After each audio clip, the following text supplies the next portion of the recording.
Speaker சொந்தங்களுக்கு வணக்கம். இன்னைக்கு நேர்காணல நம்மளோட இருப்பவர் அரசியல் விமர்சகர் திரு மகாதேவன் அவர்கள். வணக்கம்ண்ணா. வணக்கம் கார்த்திக்.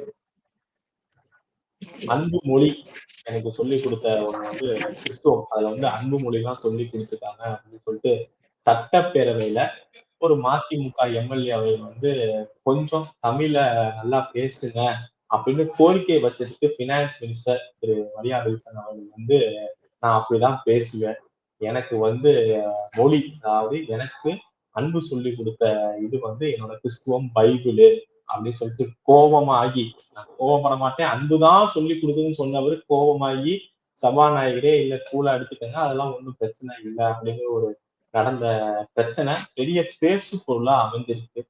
அவரு கிறிஸ்துவத்தை பத்தி சட்டசபையில பேசுறது, இதை எப்படி பாக்குறீங்க? அவர் பேசுறது சரியா சட்டசபையில? இல்ல, அவர் அன்பு மொழியில பேசின வீடியோவை நம்ம இதற்கு முன்னாடி நம்ம எல்லாருமே பார்த்தோம். மொத்த தமிழ்நாடே பார்த்ததே. சொந்தக்காரங்க வீட்டுக்கு போயிட்டு உருட்டைக்கட்டையோட கெட்ட வார்த்தையில பேசினதுதான் அவர் பேசின அன்பு மொழி. அதற்கான வழக்கு இப்ப வரைக்கும் நடந்துகிட்டே இருக்கு. இந்த சட்டமன்ற கூட்டத்தொடர், அதாவது இந்த பட்ஜெட் தாக்கலுக்கு முன்னாடி கூட அந்த வழக்கு தொடர்பாக சமரச தீர்வு மையத்துக்கு போயிட்டு அவங்களோட சமரசம் பேசிட்டு தான் வந்து பட்ஜெட்டை தாக்கல் பண்ணாரு. ஸோ அதனால மரிய வில்சன் அவர்களுக்கு அன்பு மொழி, இரக்க மொழி, இதையெல்லாம் பற்றி பேசுவதற்கு முழுமையான தகுதி இருக்கு அப்படின்னு தான் புரிஞ்சுக்கணும். ஏன்னா அவருடைய பாஷையில அன்பு மொழி, இரக்க மொழினா என்ன அப்படிங்கறத அவர் காமிச்சிட்டாரு. பிளஸ் நீங்க சொன்ன மாதிரி சட்டசபையிலேயே அன்பை பற்றி பேசிவிட்டு அடுத்த நொடியே ஒரு பயங்கர ஆக்ரோஷமா, ஈவன் நீங்க அந்த ஒரு ஷாட்ல பாத்தீங்கன்னா, சட்டசபை அந்த மரிய வில்சன் பதில் சொல்லிட்டு இருக்கிற போது ஒரு ஷாட்ல ஃபுல் வியூ காமிப்பாங்க. அந்த தாவேகா உறுப்பினர்கள் எல்லாரும் உட்கார்ந்துட்டு இருக்கிற வியூ காமிக்கிற போது இவர் செகண்ட் ரோல தான் இருப்பாரு. ஃபர்ஸ்ட் ரோல இருக்கக்கூடிய நிர்மல்குமார் அவர் கை காமிப்பார். நீங்க ஐயோ தயவுசெய்து அமைதியா இருங்க, போதுங்க அமைதியா இருங்க அப்படிங்கிற மாதிரி கை காமிப்பாரு. அந்த பக்கம் ஆதவர்ஜனா எந்திரிச்சிருவாரு. எந்திரிச்சு நின்று அவரும் மரிய வில்சனை கூல் பண்றதுக்காக கை காமிப்பாரு, அமைதியா இருங்க அமைதியா இருங்கம்பாரு. சபாநாயகரும் பாத்தீங்கன்னா அவரு மாண்புமிகு உறுப்பினர் அவர் பேச ஆரம்பிக்கிற போது அதற்கும் நிக்காம அப்பவும் நான் இப்படிதான் பேசுவேன், எனக்கு இதுதான் தெரியும், மொழியை வச்சு என்ன கிண்டல் பண்றீங்களா, அது எப்படி நீங்க கிண்டல் பண்ணலாமோ, இதுக்கு முன்னாடி வேற விஷயம்லாம் வச்சு கிண்டல் பண்ணிட்டு இருந்தீங்க, இப்ப மொழியை வச்சு கிண்டல் பண்ணிட்டு இருந்தீங்களா அப்படின்லாம் பயங்கர ஆவேசமாக பதில் சொல்லி இருக்கிறார் மரிய வில்சன். நீங்க சொன்ன மாதிரி ரொம்ப எளிமையான கேள்விங்க. நீங்க தமிழை பிழை இல்லாமல் எந்த தங்கு தடையும் இல்லாமல் நிதியமைச்சர் பேச வேண்டும் அப்படின்னு சொல்லி அவர் ராஜ்மோகனை மேற்கோள் காட்டுறாரு. ராஜ்மோகன் தமிழை ரொம்ப அற்புதமாக பேசக்கூடியவர், அதே மாதிரி மரிய வில்சன் அவர்களும் பேச வேண்டும் அப்படின்னு சொல்றாரு. அதை பாசிட்டிவா எடுத்துக்கிட்டு மரிய வில்சனை எந்திரிச்சு என்ன சொல்லியிருக்கலாம், அடுத்த நிதிநிலை அறிக்கையில் என்னுடைய தமிழை பார்த்து இந்த அவையே பொறாமைப்படும் அப்படின்னு சொல்லியிருந்தாருன்னா இன்னைக்கு எல்லாருமே நம்ம அவரை பாராட்டியிருப்போம். இதுல என்ன கொடுமை அப்படின்னா, அப்படி பேசுறதுக்கு கொஞ்ச நேரத்துக்கு முன்னாடிதான் தமிழ்த்தாய் வாழ்த்து கட்டாயமாக்கி ஒரு தீர்மானம் நிறைவேற்றப்பட்டது சட்டமன்றத்துல. அதை பத்தி பேசுற போது முதலமைச்சர் அவர்கள் தமிழன்னா கெத்து, தமிழன்னா பவர், அப்படி இப்படின்னு நிறைய தமிழ் மொழியை பாராட்டி பேசிட்டு இருந்தாரு. அப்படி பேசினதுக்கு அப்புறமா கொஞ்ச நேரத்திலேயே பாத்தீங்கன்னா மரிய வில்சன் அவர்கள் எனக்கு தமிழ் அவ்வளவுதான் தெரியும், நான் அப்படிதான் பேசுவேன் அப்படின்னு சொல்லிட்டாரு. அப்புறம் இது இவங்க தமிழை வளர்க்கும் லட்சணம், அதாவது திராவிடம் 50 வருடமாக எப்படி தமிழை அழித்தொழித்ததோ அதே பாதையில் தான் தாவிகாவும் செல்ல போகிறது அப்படிங்கிறதுக்கு இந்த சம்பவம் ஒரு உதாரணமா அமைஞ்சு போச்சு. எனக்கு இதுல ஒரு பெரிய சந்தேகம். அவர் எனக்கு அன்பு மொழி கத்து கொடுத்தது கிறிஸ்துவம். கண்டிப்பா அவர் சொல்றதுல எந்த உரிமையும் இருக்கு அவருக்கு. ஏன்னா அவர் ஒரு மதம் சார்ந்த அவர் என்ன வேணா சொல்லலாம். ஆனா இதே வார்த்தை ஒரு பாஜக எம்எல்ஏ எனக்கு இந்த அன்பு மொழி சொல்லி கொடுத்தது மகாபாரதம், ராமாயணம், சனாதன தர்மம்னு சொல்லி இருந்தா, இப்ப இவங்க சொல்றாங்கல்ல செக்குலர்னு சொல்ற தாவேகாவோ இல்ல திமுகவோ அமைதியா இப்ப எப்படி அமைதியா இருக்காங்களோ அவங்க அமைதியா இருந்திருப்பாங்களா? வாய்ப்பே இல்லை, 100% வாய்ப்பே இல்லை. அது எல்லாருக்கும் தெரிஞ்சது தானே. இங்க கிறிஸ்துவத்துக்கும் இஸ்லாமியர்களுக்கும் இஸ்லாத்துக்கும் பாத்தீங்க அப்படின்னா ஒரு கூடுதல் நித்தியத்துவம் இருக்கு. அதுவும் இல்லாம இப்ப இருக்கிற தாவேகா ஆட்சியில கிறிஸ்துவர்களுடைய ஆதிக்கம் நாளுக்கு நாள் அதிகமாயிட்டே இருக்கு. அதை எல்லா மக்களும் பார்த்துக்கிட்டே தான் இருக்காங்க. இப்ப நேற்று கூட பாத்தீங்கன்னா சிறுபான்மையினர் நல வாரியம், இப்ப ஃபெலிக்ஸ் ஜெரால்டு தான் அதனுடைய தலைவராக இருக்காரு. அவர் பேரு ஃபெலிக்ஸ் ஜெரால்டு, அவர் இத்தனை நாளா வந்து கிறிஸ்டின் அப்படின்னு நினைச்சிட்டு இருந்தோம். அப்புறம் பார்த்தா ஃபெலிக்ஸ் ஜெரால்டு அவர் தலித் அப்படிங்கிறாங்க. எப்படித்தான் இப்படியெல்லாம் வந்து ஓப்பனா ஏமாத்துறாங்க அப்படிங்கிறது எனக்கு உண்மையிலேயே புரியல. அவர் வந்து கிறிஸ்துவர் அப்படிங்கிறத வந்து ஏற்கனவே நிறைய தடவை வெளிப்படுத்தியிருக்காரு. நீங்க ஒரு கரெக்டான ஒரு சம்பவம் சொல்லணும் அப்படின்னா, பேராசிரியர் தெய்வநாயகம் உங்களுக்கு தெரியும்னு நினைக்கிறேன். திருவள்ளுவர் வந்து ஒரு கிறிஸ்துவர், திருக்குறள் வந்து ஒரு கிறிஸ்துவ நூல் அப்படின்னு சொல்லி தொடர்ச்சியாக பேசி 50 வருஷமா பேசிட்டு இருக்கிறவரு அந்த பேராசிரியர் தெய்வநாயகம். அந்த தெய்வநாயகத்தை ஃபெலிக்ஸ் ஜெரால்டு தன்னுடைய ரெட்பிக்ஸ் யூடியூப் சேனலுக்காக ஒரு பேட்டி எடுத்திருக்காரு. அந்த பேட்டி இன்னும் இருக்கு. அந்த பேட்டியில இவர் வந்து கிறிஸ்துவ மதம் சார்பாகத்தான் பேசுவார் ஃபெலிக்ஸ் ஜெரால்டு. ஆனா இன்னைக்கு வந்து அவர் தலித்தாமா. இப்பதான் வந்து அவர் அடையாளப்படுத்துறாங்க. இப்போ சமீபத்துல வந்து இவரு சொன்னார் இல்லையா, நம்ம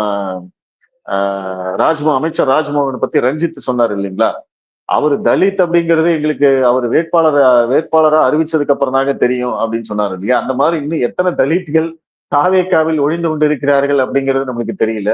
வேற வேற பேர்ல வேற வேற அடையாளத்துல கேட்டா திடீர்னு வந்து தலித்துங்கிறாங்க. அதற்கு மேல வந்து நீங்க ஒண்ணுமே பேச முடியாது. அப்படி பேசுனீங்க அப்படின்னா உடனடியாக நம்ம எல்லாம் வந்து சாதிய வன்மம் பிடித்தவர்கள், ஆதிக்க சாதி மனப்பான்மையினர் அப்படிங்கிற ஒரு பட்டப்பேர் கிடைச்சிடும் அப்படிங்கிறதுனால அந்த மாதிரி போயிடுது. இது வந்து கிறிஸ்துவம் அப்படிங்கிறத இழுக்க வேண்டிய அவசியமே கிடையாது. ஆனாலும் இவங்க வாய்ப்பு கிடைக்கிற போதெல்லாம், அதாவது இவங்களுக்கு தேவை என்ன அப்படின்னு கேட்டீங்கன்னா, அந்த சர்ச்சையிலிருந்து தப்பிக்கணும். இப்ப அதுக்கு என்ன செய்யணும்? அதற்கு வந்து மதத்தையோ சாதியையோ இழுத்து ஒரு முற்போக்கு, நாங்க வந்து திராவிடம் பேசுறோம், தமிழ் தேசியம் பேசுறோம், இந்த மாதிரி எதையாவது இழுத்து விட்டோம் அப்படின்னா உடனடியா நீங்க அந்த சர்ச்சையிலிருந்து தப்பிச்சிடலாம். உங்களுக்கு வந்து ஒரு முற்போக்குவாதி அப்படிங்கிற பட்டம் கிடைக்கும். அவர் வந்து மதச்சார்பற்றவர். போய் இந்த விவசாய பட்ஜெட்டை போய் திருப்பதி கோயில வச்சுட்டு வந்ததுக்கு ஆவுன்னாரு. ஆனா இவர் வந்து ஜெபமாலை எடுத்து வந்தப்போ வாய திறக்க காணோம். சட்டசபையில இப்போ ஒரு மொழியை பேசுறப்ப மதம் சார்ந்து பேசுறாங்க.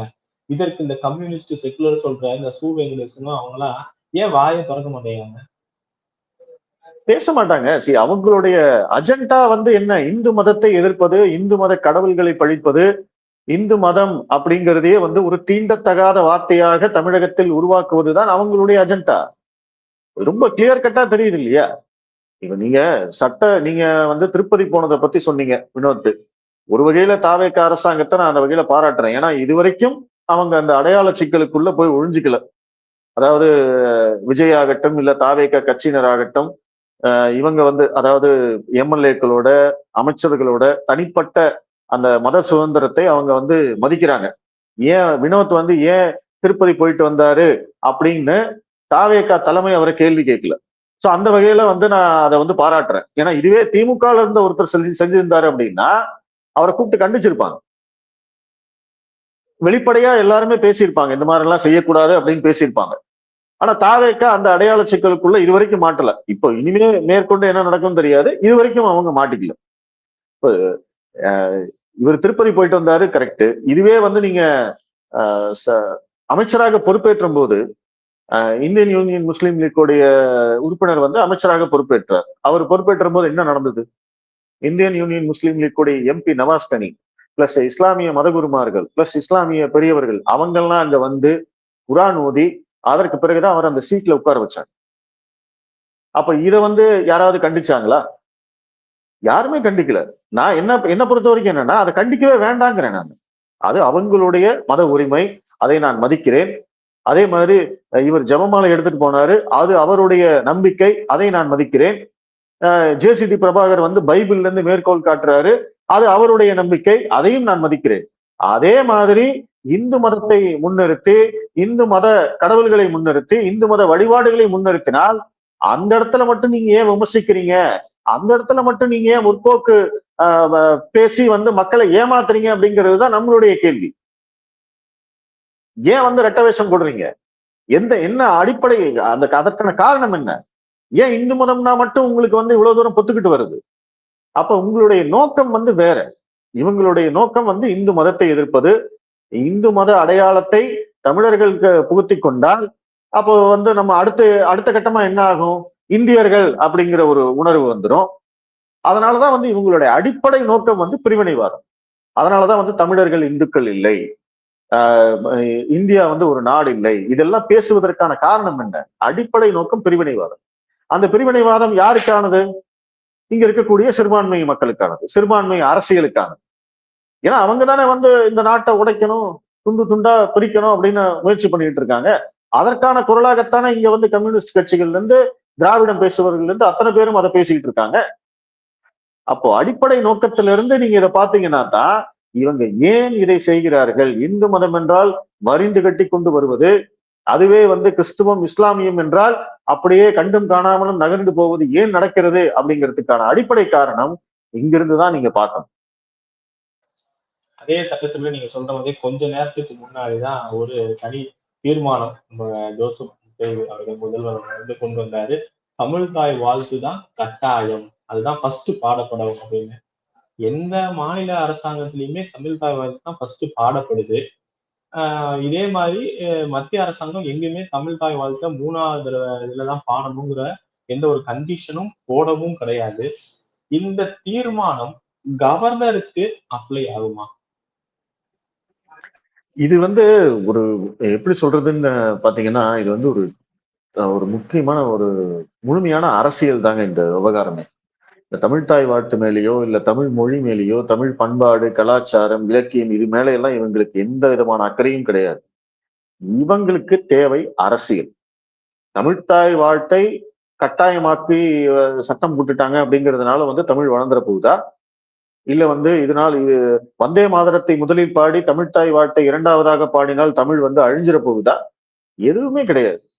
இது வந்து இந்த மாதிரியான அந்த அடையாள சிக்கலை வைத்து அரசியல் செய்வதுதான் திராவிட கட்சிகள் இத்தனை வருஷமா பண்ணிக்கிட்டே இருந்தாங்க.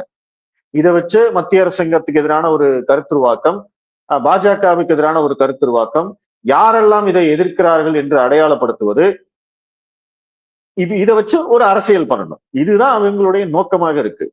இப்ப அதே அதே மாதிரியான ஒரு அரசியலைத்தான் வந்து விஜயம் பண்ணியிருக்காரு. என்னன்னா நாளைய வரலாறு, இப்ப நாளைக்கு வந்து தமிழ்த்தாய் வாழ்த்தை கட்டாயமாக்கியது தாவேக அரசுதான் அப்படின்னு ஒரு வரி பேசணும், வரலாறு பேசணும். அதற்காக திராவிடம் இந்த மாதிரி நிறைய விஷயங்களை செஞ்சிருக்கு, இப்ப இவங்களும் செஞ்சிருக்காங்க. மற்றபடி வந்து இதை கட்டாயமாக்குவதில் வந்து எந்த விதமான இதுவும் கிடையாது. ஏன்னா மத்திய அரசாங்கம் என்ன சொன்னாங்க, அவங்க மத்திய அரசு சம்பந்தப்பட்ட விழாக்களில், அதுவும் வந்து கவர்னர், குடியரசுத் தலைவர் இவர்கள் கலந்து கொள்ளும் விழாக்களில் வந்தே மாதரம், தேசிய கீதம் கட்டாயம், அவ்வளவுதான் சொல்லியிருக்காங்க அவங்க. நீங்க மாநில விழாக்களில் வந்து தமிழ்த்தாய் வாழ்த்து ஏற்கனவே பாடிக்கிட்டு தான் இருக்கோம் நம்ம. இதுல என்ன இதா இருக்கு? இந்த மாநில விழாக்கள் மட்டும், அரசு விழாக்கள் மட்டும் கிடையாது, தனியார் விழாவில் கூட அதை நம்ம பாடிக்கிட்டு தான் இருக்கோம். நேற்று மேஜர் மதன்குமார் அவர்கள் ஆபரேஷன் சிந்தூர்னு ஒரு புத்தகம் வெளியிட்டிருந்தாரு. அண்ணாமலை அவர்கள் தான் வெளியிட்டாரு. அந்த நிகழ்ச்சி ஆரம்பிக்கிற போது தமிழ்த்தாய் வாழ்த்து பாடினாங்க. நிகழ்ச்சி முடிகிற போது தேசிய கீதம் பாடினாங்க. அது ஒரு தனியார் நிகழ்ச்சி தானே, அங்க இதை பாடணும் அப்படிங்கிற கட்டாயம் இல்லை. நல்லா யோசிச்சுக்கோங்க. நேற்று தான் வந்து இவங்க சட்டம் போட்டிருக்காங்க. அதுக்கு முன்னாடியே எத்தனையோ தனியார் விழாக்களில் தமிழ்த்தாய் வாழ்த்து முதலில் பாடப்படும், தேசிய கீதம் இறுதியில் பாடப்படும். இதை வந்து நம்ம மரபா பயன்படுத்திக்கிட்டு இருக்கோம். மத்திய அரசாங்கம் அதுல என்ன பண்ணிருக்காங்க, ஆரம்பத்திலையும் பாடணும், முடிவிலையும் பாடணும், கூட வந்தே மாதரத்தையும் சேர்த்து பாடணும். ஏன்னா வந்தே மாதரம் பாடல் எழுதி 150 வருடங்கள் ஆயிடுச்சு. நடுவுல நடந்த அரசியல் குழப்பங்களால அந்த வந்தே மாதரம் பாடல் இன்றைய தலைமுறைக்கு சென்று சேரவில்லை. இப்படியே விட்டோம்னா அப்படி ஒரு பாட்டு இருந்தது அப்படிங்கிறத நம்ம புத்தகத்துல படிக்கிற மாதிரி ஆயிடும். அதனால மத்திய அரசாங்கம் வந்து 150 ஆண்டுகள் ஆன நிகழ்வை ஒட்டி வந்தே மாதரம் பாடலை கட்டாயமாக்கி இருக்கிறது. அதன் மூலமாக இந்திய சுதந்திரம் என்ன அப்படிங்கிறத பத்தி இந்த தலைமுறைக்கு கொண்டு சேர்க்கும் ஒரு ஒரு சம்பவம் அப்படின்னு சொல்லலாம். அவங்க வந்து அதுதான் அவங்களுடைய நோக்கம். அப்போ அதுக்கு வந்து இவங்க எதிர்ப்பு தெரிவிச்சு இதை வந்து அரசியல் பண்றாங்க அப்படின்னா அப்புறம் இதுல இது வந்து ஒண்ணுமே கிடையாது. இதனால வந்து ஏதாவது நன்மை நடக்குமான்னு கேட்டா ஒண்ணுமே கிடையாது. ஜஸ்ட் ஒரு அரசியலுக்காக மட்டும்தான் இதை பண்றாங்க. இப்ப இந்த காவேரி பிரச்சனை அப்படியே அமைதியான மாதிரியே இருக்கேன்னா, சட்டமன்றத்துல பெருசா பேசப்பட்டுச்சு. அங்க கர்நாடகால இன்னைக்கு கூட பார்த்திருப்போம், வந்து பார்டர்ல வந்து போராட்டம் பண்ணிட்டு இருக்காங்க தமிழர்களுக்கு எதிராக. பட் இங்க அதை பத்தி பேசாம ஒரு திசை திருப்பும் வேலையா வந்து கைது நடவடிக்கை, எதிர்கட்சி தலைவரை, அப்புறம் இப்ப தமிழ்தாய் வாழ்த்து அப்படிங்கிறது இதை திசை திருப்புறதா பாக்குறதா என்ன? ஆமாங்க. இங்க வந்து தமிழகத்துல இங்க இருக்கக்கூடிய எல்லா கட்சிகளுக்கும் வந்து ஒற்றுமை அப்படிங்கிறது கிடையாது. இவங்களுக்கு வந்து காவிரி நீர் முக்கியமோ, இல்ல விவசாயிகள் பிரச்சனையோ வேற எதுவுமே முக்கியம் கிடையாது. இவங்களுக்கு முக்கியம் அரசியல். திமுக எதற்காக இந்த காவிரி பிரச்சனையை எதிர்த்து காவிரி பிரச்சனையை முன்வைத்து தஞ்சாவூர்ல போய் ஆர்ப்பாட்டம் பண்ணணும்? ஏன்னா அதன் மூலமாக ஆளும் கட்சியான தாவேகாவுக்கு ஒரு அரசியல் ரீதியான அழுத்தம் கொடுக்கப்படும் முடியும். அதே மாதிரி காங்கிரஸ் கட்சி இவங்களோட கூட்டணியில இருந்து இப்ப அங்க போயிட்டாங்க. அப்ப அந்த காங்கிரஸ் கட்சியை குறிவைத்து திமுகவும் ஆர்ப்பாட்டம் செய்யும் போது அதன் மூலமாக தாவேகாவுக்கு இன்னொரு கூடுதல் நெருக்கம். ஏன்னா இப்போ தாவேகா காவிரி விவகாரத்துல ஒரு அதிரடியான கருத்துக்களை சொன்னால் அது யாரை எதிர்த்து சொல்ல முடியும்? காங்கிரஸ் கட்சியை தான் எதிர்த்து சொல்லணும். அதனாலேயே அவங்க கருத்தே சொல்ல மாட்டேங்கிறாங்க. அப்ப அந்த மாதிரி கருத்து சொல்ல வைப்பதற்காகத்தான் உதயநிதி என்ன பண்றாரு? தஞ்சாவூர் போய் விவசாயிகளுக்காக நாங்கள் ஆர்ப்பாட்டம் செய்கிறோம், காவிரி நீருக்காக நாங்கள் ஆர்ப்பாட்டம் செய்கிறோம் அப்படின்லாம் சொல்லிட்டு இருக்காங்க. ஆக்சுவலா பிரச்சனைக்கு யார் மூல காரணம்? கர்நாடகாவில் இருக்கக்கூடிய காங்கிரஸ் அரசாங்கம். மேகதாது அணையை கட்டியே தீர்வோம்னு சொல்றது யாரு? D K Shivakumar. அதை வைத்து அரசியல் செய்வது யாரு? D K Shivakumar. அங்க காவிரியில அவ்வளவு தண்ணி வச்சுக்கிட்டே நாங்க காவிரியில சுத்தமா தண்ணியே இல்ல, நாங்க திறந்து விட மாட்டோம் அப்படின்னு சொன்னது யாரு? D K Shivakumar. ஆனா அந்த டி கே சிவகுமார் 3 மாசத்துக்கு முன்னாடி தமிழ்நாட்டுக்கு பிரச்சாரம் பண்ணிட்டு போனாரு. யாருக்காக பிரச்சாரம் பண்ணாரு? இதே திமுகவுக்கு தானே. அன்னைக்கு காவிரி பிரச்சனை தெரியலையா? அன்னைக்கு மேகதாது பிரச்சனை உங்களுக்கு தெரியலையா? அன்னைக்கு காங்கிரஸ் திமுகவோட இருந்தது. அதனால அவங்க திமுகவை காப்பாத்தினாங்க. இன்னைக்கு சாரி அதனால அவங்க காங்கிரஸை காப்பாத்தினாங்க. இன்னைக்கு தாவேகாவோட காங்கிரஸ் இருக்கு. இன்னைக்கு காங்கிரஸ் கட்சியை காப்பாற்றுவது யார்? தாவேகா, விஜய். அப்ப இவங்களுடைய மூல நோக்கம் என்ன? காங்கிரஸ் கட்சியை காப்பாற்றணும். காங்கிரஸ்க்கு எந்த விதமான கெட்ட பேரும் தமிழ்நாட்டில் ஏற்படக்கூடாது. அதனுடைய அடிப்படை நோக்கம் என்ன? ஏன்னா இங்க சிறுபான்மையினர்கள் காங்கிரஸ் கட்சிக்குத்தான் வாக்களிப்பார்கள். நீங்க அவங்கள தமிழர்களுக்கு வில்லனாக காட்டிவிட்டால், அவர்களை தமிழர்களுக்கு துரோகிகளாக காட்டிவிட்டால், அப்ப அவங்க யாருக்கு ஓட்டு போடுவாங்க? இதற்கு பின்னாடி இவ்வளவு அரசியல் கணக்குகள் இங்க இருக்கு.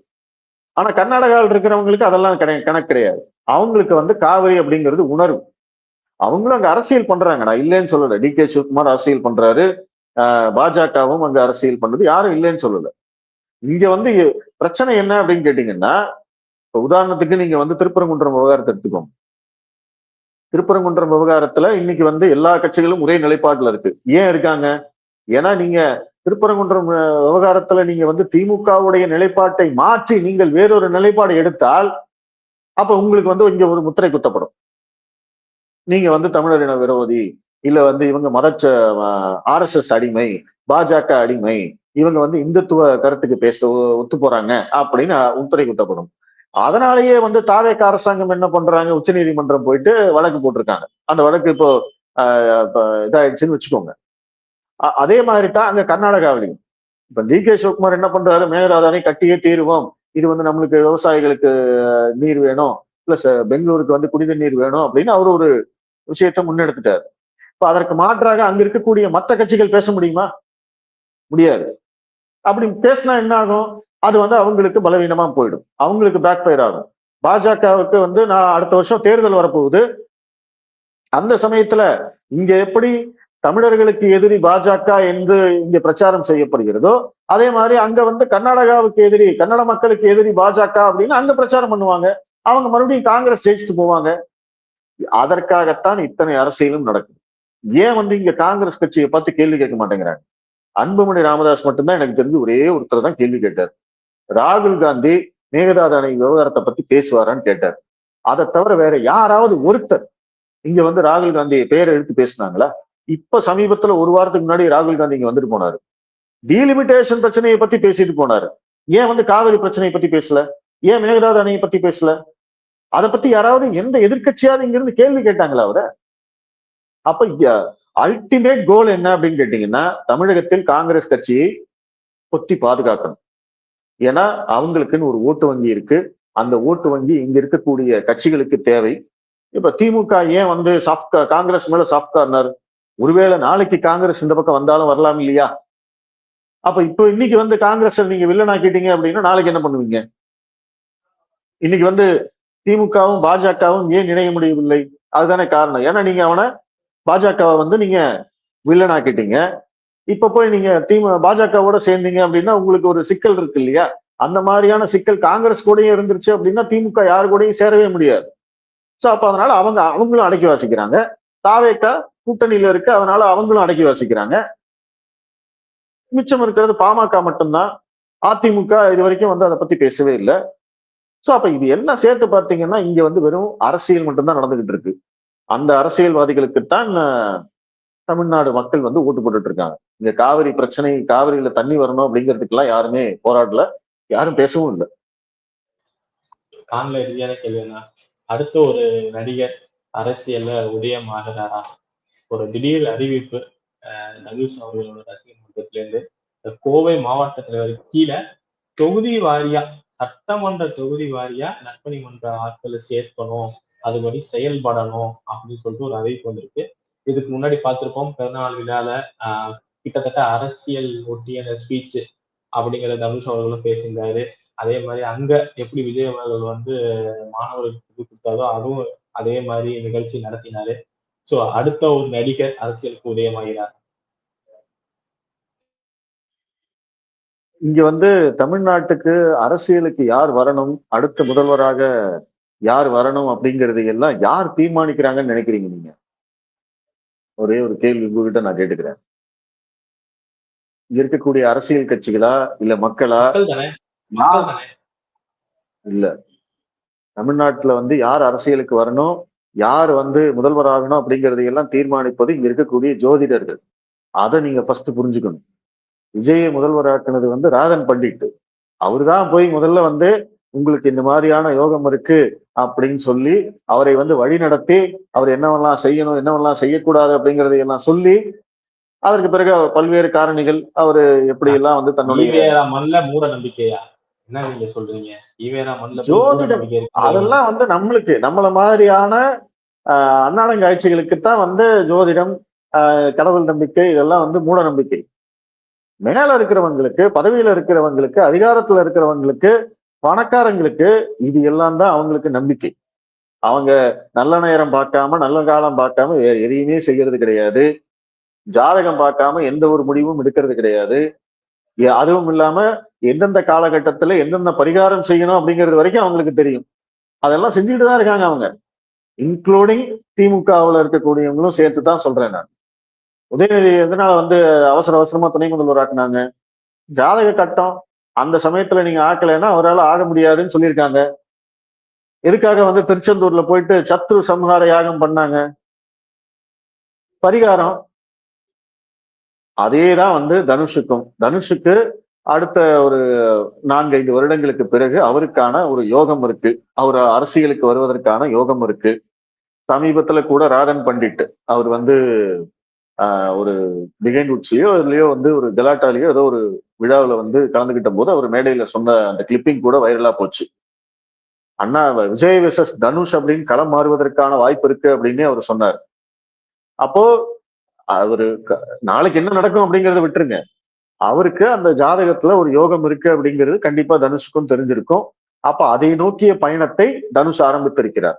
அப்ப நீங்க அங்கிருந்துதான் பார்க்கணும்.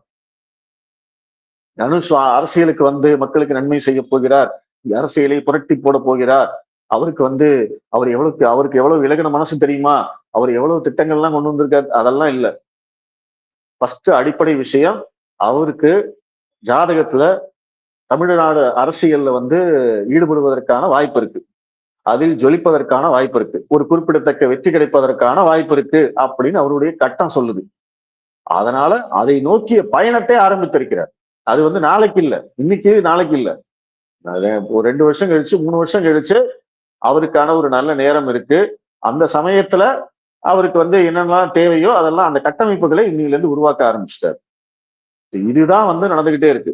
அரசியல் சினிமாக்காரங்க அரசியலுக்கு வர்றதுல வந்து ஒரு நிறைய அட்வான்டேஜ் இருக்குங்க. அது வந்து விஜய் ஆல்ரெடி வந்து நிரூபிச்சு காட்டிட்டாரு. ஒரு பர்ஃபெக்டா பிளான் பண்ணி ஒரு 10 வருஷம் ஒர்க் பண்ணி என்னவெல்லாம் செய்யணும், எப்படியெல்லாம் வந்து திட்டம் போட்டு மக்களை வந்து ஏமாத்தணும், மக்களை வந்து எப்படி மேனிபுலேட் பண்ணணும், இது எல்லாமே செஞ்சு காட்டிட்டாரு அவர். அதே ஃபார்முலாவை தனுஷ் பின்பற்றிட்டு இருக்காரு. அதுதான் நடக்க போகுது. நல்லதுதான். நீங்க சொல்ற மாதிரி அடுத்த எத்தனை நடிகர்கள் தமிழகத்துல அரசியல் வருவாங்க பார்ப்போம். இவ்வளவு நேரம் உங்க நேரத்தை இப்ப பாதிக்கு வந்த கூட்டத்தை பாத்தீங்களா? ஆமா. வேலை சரியில்ல. ஆஹ் ஆமா. அப்புறம் அதையெல்லாம் பார்த்துமா வந்து சினிமா நடிகர்கள் அரசியலுக்கு வருவதான்னு கேட்டுட்டு இருக்கீங்க. இனிமே தமிழ்நாட்டுடைய தலையெழுத்தே வந்து சினிமா நடிகர்கள் கையில தான் இருக்கு. கவலையப்படாதீங்க. இவ்வளவு நேரம் உங்க நேரத்த நம்ம தளர்த்து வந்து பயன்படுத்தி ரொம்ப நன்றி. நல்லதே நடக்கும். வாழ்க. நன்றி, நன்றி.